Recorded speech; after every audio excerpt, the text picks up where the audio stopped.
Valjda vsak posluša neko svojo glasbo od nas, ki mu je kul in pač to ostane s tabo, ostane vse, kar se ti dogaja v življenju, pač kar si slišal in to.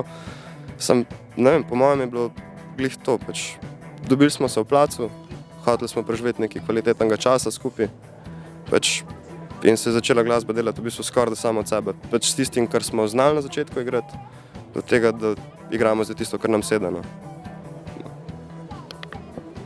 Pa, mislim, jaz bi poudaril tukaj, ne vem, to, da greš na koncert od drugega benda, od bendov, ne vem, recimo v Ljubljani se vsak dan zgodi vsaj en koncert, ampak mogoče eni ne vejo, ker pač nočejo biti del scene, ampak, ne vem, rečejo, da ni nič, ne, ampak če poiščeš, je to in ko imaš, ne vem, toliko pa toliko obiskov, koncertov drugih, ne vem, ti od vsakič nekaj mogoče malo ostane in tako se pač glasbeno izpopolnjuješ in pol, ne vem, mogoče tudi to, kar obiskujemo kar nekaj koncertov, tudi to pripomore malo k temu, tako da dajte obiskovati koncerte.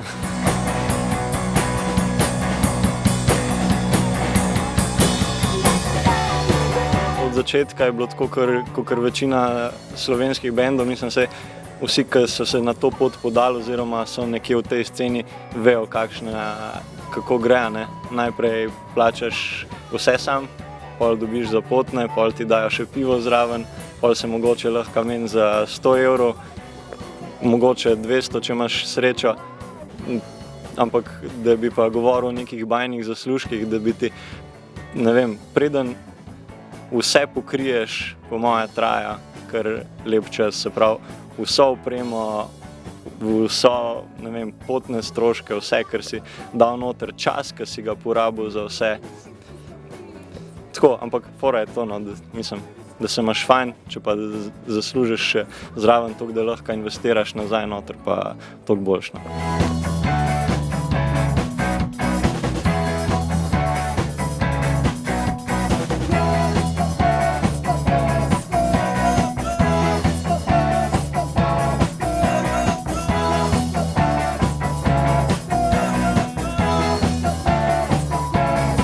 Tudi igranje z repetitorji. Nam je bilo v bistvu v čast, kakor recimo na Radio Študent. Mislim, zmeraj je dobro, če igraš pred takim bendom na čigav koncert, greš pol Rade volje in jih Rade volje še poslušaš in pač tudi podružili smo se v backstageu in so res fajni ljudje in zelo dober bend. Ja.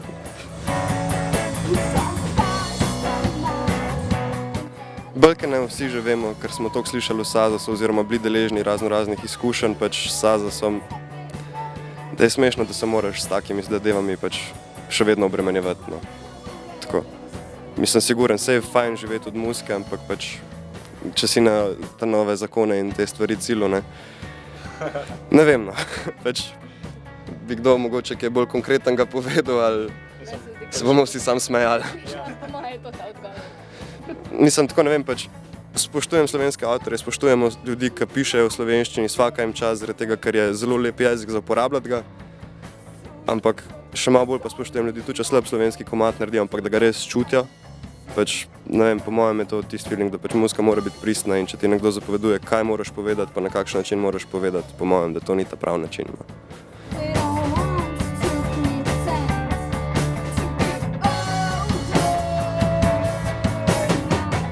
Vsaj nekaj teh ljudi, ki se bojo redno udeleževali koncertov, ne, pa da usrečeš pač tistih, ne vem, 50, ne glede na številko, ne, pač, ko začutiš, da se folku dogaja, je to tako res najboljš. Mislim, lahko jih imaš v dvorani ali pa kjerkoli pač 100 ljudi, pa če niso zainteresirani, je ful slabš, kakor če jih imaš v dvorani 15, pa je tem res feeling biti tam, ne.